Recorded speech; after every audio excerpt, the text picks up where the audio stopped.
यहाँ पर हम एक द्विघात समीकरण लिख रहे हैं जो कि है एक्स स्क्वायर प्लस का 5x और माइनस का 6 इक्वल टू 0। ठीक है, इस द्विघात समीकरण को हमें हल करना है और इसके दो शून्य जो है उसको ज्ञात करना है। तो यहाँ से सबसे पहला तरीका ये है कि जो अचर पद है ये और एक्स स्क्वायर का गुणांक, इन दोनों का गुणा करते हैं। अब एक्स स्क्वायर का गुणांक यहाँ पे 1 मानेंगे।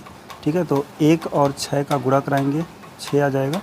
अब कहेंगे 6 को ऐसे तोड़ो कि घटाने पर 5 आए, तो इसके लिए कहेंगे 6 और 1 का गुणा कर लो। 6 का नम 6 और 6 में से 1 जाएगा, 5 बचेगा।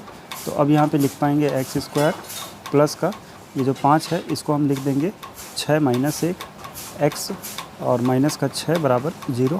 ठीक है, अब यहाँ से x को अंदर भेजेंगे तो ये बन जाएगा एक्स स्क्वायर प्लस का 6x minus x minus 6 equal to 0।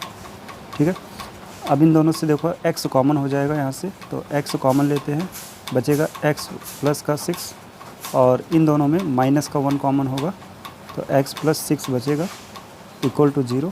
ठीक है, अब इन दोनों में x प्लस 6 कॉमन लेंगे, ये बाहर जाएगा तो यहाँ बचेगा, जब ये और ये कॉमन हो गया तो x माइनस 1 बचा एक ब्रैकेट में। ठीक है, इक्वल टू 0।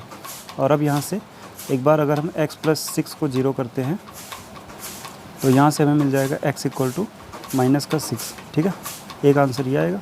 और जब हम यहाँ पे x माइनस 1 को 0 करेंगे तो यहाँ से हमें मिल जाएगा x इक्वल टू 1। ठीक है, तो ये दो शून्य किसके निकल के आ रहे हैं। अब इसी प्रश्न